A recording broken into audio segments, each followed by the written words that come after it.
What is up there, my fellow YouTube guys and gals? It is your boy D Bellboy here again, bringing you some more hero introduction videos for Genesis. So, last time we took a look at the god of the seas, Poseidon. His kit overall was not bad at all. He pretty much dashes into you uninterrupted, stuns you, basic attacks you, then ultis you to slow you down and knock you up, and then pretty much from there it's just rinse and repeat until you're either dead or he just gets tired of it because his level of lane and battle sustain with that recommended build that they gave us was just too good. So now, moving on to the plug portion of the vid. If this video tickles your fancy, whatever that is, then go ahead and make sure to break that like/thumbs up button. It helps me get the video out there into the ether of YouTube. But as always, it's not required. I'm always more than happy just having you guys watch the video and talk with me in the comments. But if you suddenly have this uncontrollable wave of emotion that makes you want to see more content from me or the channel, then I urge you, please subscribe first and then hit the bell next to it so you can stay updated with the channel. And then after that, you should probably go see a doctor because you might have a chemical imbalance in your brain. Alright, so for today's hero, she is no stranger to fighting. In fact, she's always ready to put the ground and pound on her opponents.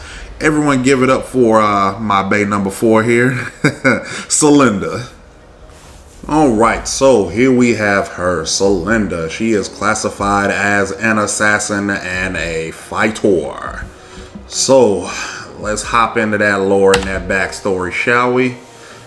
Here we go. The defending champ of the Galactic Arena. Selinda's every move is deadly. A little bit of her background here. Before joining the Promethean Force, Selinda was already a prominent fighter in Grome, a remote planet. Normally a planet to be ignored, Grome sees visitors from around the universe due to its underground arena. Those who crave fame and fortune fought and fell in this blood-soaked arena, but not Selinda Langdon. This arena contender of mysterious origin never lost a single fight and became defending champion for years on end, until she won enough glory and gold, after which she suddenly retired and disappeared. Only a year passed before she grew bored of her tranquil life. At this moment, the news of the war caught her attention. She sent an application to the Space Fleet that's looking for new recruits. Selinda thought she was going to be a member of Space Fleet, but was instead sent to the genetic enhancement facility of the Promethean Force. Now she possesses power beyond her wildest dreams. Oh goody, giving MMA fighters superpowers, because nothing can totally go wrong with that, right? But you know what? That doesn't matter. It never matters here. You want to know why? Because you want to know why, guys? You want to know why that matters? Because them skills is all that matters, boy. Them skills pays the bills here. That's what matters. So, let's get into them skills. Her first skill, baton cannon. Selinda charges her batons for a second and deals damage to enemies in a line directly ahead of her and reduces their energy. The energy cost for that, respectively, is 60, 70, 80, and 90. Along with the cooldown, respectively, is 9 seconds, 8, 7, and 6. Her second ability is Somersault. Selinda launches herself toward the target area and gains increased movement speed. The energy cost for that is 60, and the cooldown, respectively, is 9.5 seconds, 8.5, 7.5, and 6.5. Her third skill is a passive skill. It's called Fission Strike. Selinda's attacks deal extra damage that spread to nearby units and slows them. The energy cost doesn't have one on there. However, the cooldown respectively is 7 seconds, 6, 5, and 4. And then lastly, her ulti, her skill 4 is called Enter the Ring. Selinda traps her opponent in an inescapable boxing ring. While in the ring, her opponent takes extra damage and Selinda takes decreased damage. The energy cost for that respectively is 100, 150, and 200, along with the cooldowns respectively 90 seconds, 80, and 70. So, all in like it's showing, all in all, her kit is she's an assassin and a fighter. Her kit is for basically she's a 1v1 duelist assassin. That's literally how this goes. When what I said in my other video, Nameless actually has the better, the more true standard assassin kit. She has a fighter kit that Selinda has a fighter kit that is a little bit better, well, not a little bit, a lot better for straight up just 1v1s, because you throw down, you get in close, you baton cannon them. You got some basic, you got basic attacks. Her fission strike can slow the enemies down to keep them from running away. If they do decide that they're gonna want to run away, once you've popped your skills on them, you pop that enter the ring, and then they've got nowhere to go. And then that's when you subsequently hit them with some Joe Rogan's. Oh my God, he punched her and she punched him in the face, and then they go down because the enemy takes increased extra damage in the ring while her defense is actually raised. So yeah, really overall, it's a really unique kit now that I think about it, because a fighter assassin. Really, that those two words, in a MOBA, those two words definitely don't go together. A fighter and an assassin. One is meant to pick off low health targets. The other just goes in and just beats down people. So nice little combo tool. Combo character here. Definitely gonna end up playing her a lot. Really interesting character. I can't wait to see kind of the crazy stuff you can do with her. But let's go ahead and check out this standard loadout that they recommend for her. So first item is going to be Atomic Booster. Costs 5,100 gold, gives plus 40 attack damage, plus 300 health, plus 300 energy, plus 5 health regen, and plus 3 energy regen, and gives plus 17% cooldown reduction. The passive, Ground Zero. After using an ability, the next basic attack made within 5 seconds deals 30 plus whatever your attack damage is times 0.4 additional damage in a radius around a target. Medusa's Shield costs 3,800 gold, gives plus 25 attack damage, plus 50 armor. With the active Energy Flux, grants the wearer immunity to all energy effects for 5 seconds. Third item will be Plasma Blaster, costs 5,350 gold, gives plus 80 attack damage, plus 20% crit chance, and the passive on it, Deadly Strike, increases critical damage by 50%. Fourth item that you want to take, I keep forgetting to do that, guys. I keep forgetting to turn my notifications off, but we're going to power through this. So, Devil's Mutation costs 4,900 gold, gives plus 30 attack damage, plus 20% attack speed, plus 17% lifesteal.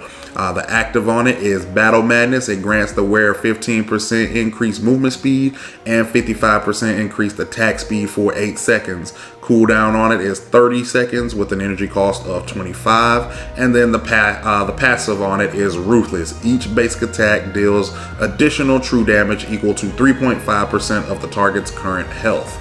The movement item that you want to take on her is Magenta Treads. It costs 2,350 gold, gives plus 80 movement speed, plus 20 attack damage, and plus 30% attack speed.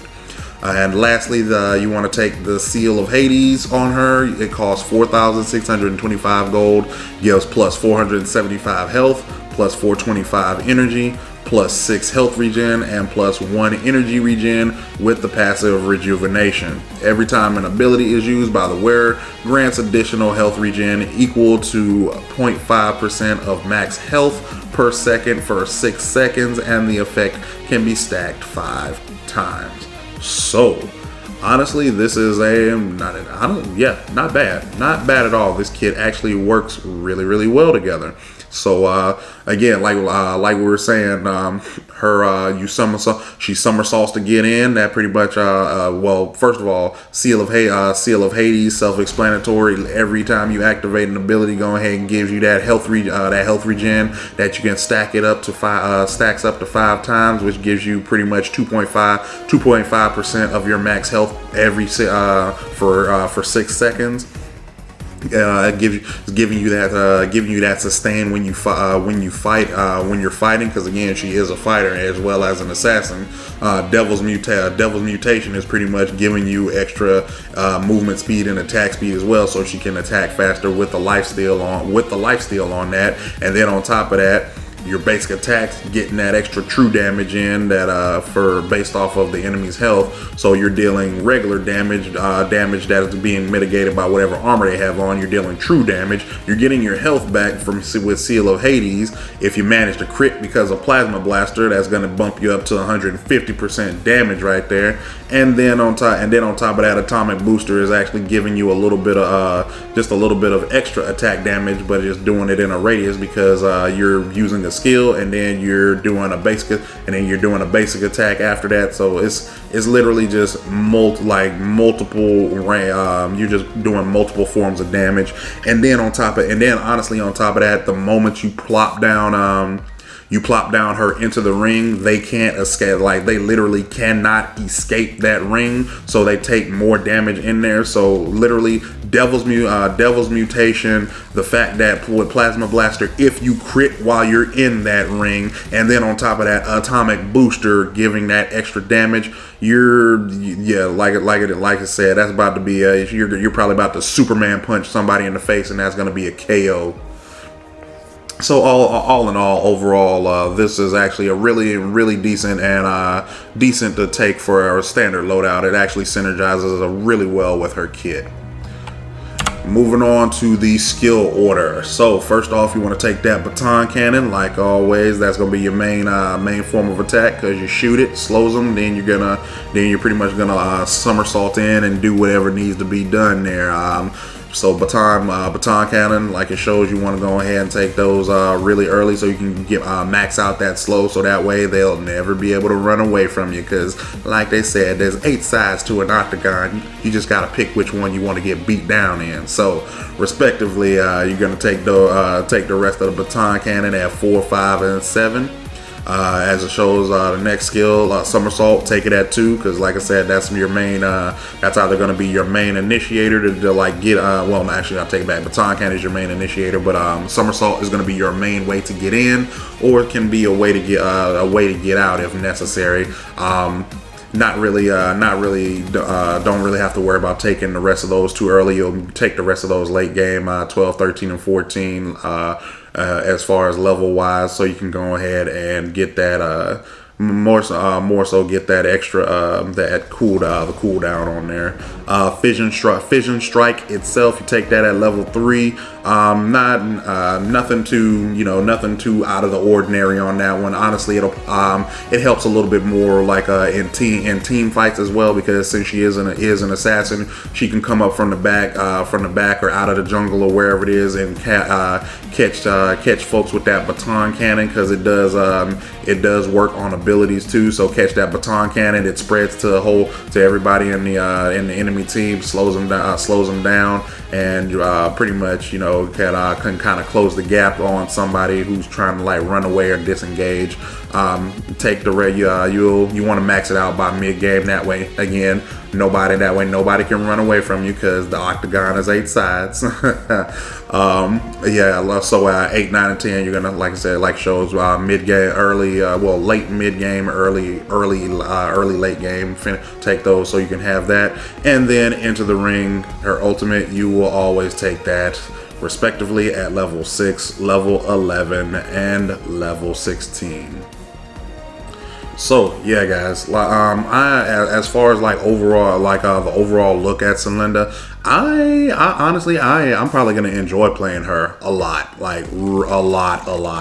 because again, she's just how like Lita I call Lita a positional mage. Selinda is a positional assassin, because again, the last thing you want to do with her is be, you see three people to roll up to try to drop one. No, that's not what you're trying to do there, because like I said, she is an assassin. What you're looking for is that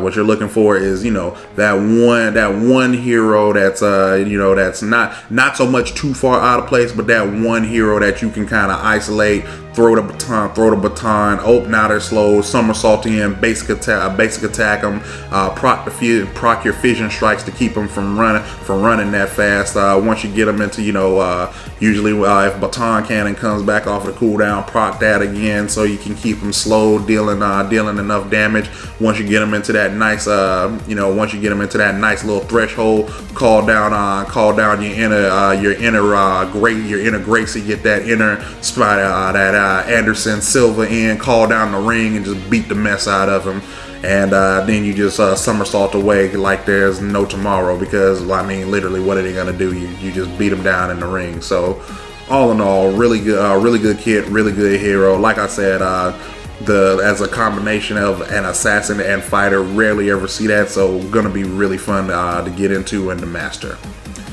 So that's gonna wrap it up for this video, guys. As like always, if you like the video, thumbs it up, helps it get out there, but it's not required, because again, I do enjoy just talking to you guys there in the comments, and I do I'm just happy that you guys actually are watching these videos. It actually lets me know that I'm doing something that you all like, something that garners attention here from the community. So really, just thank you guys for watching and subscribing here.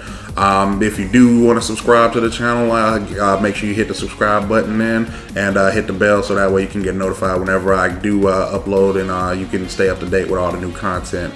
And like that, guys, I'm gone. And remember, we're always good like grandma's cookies.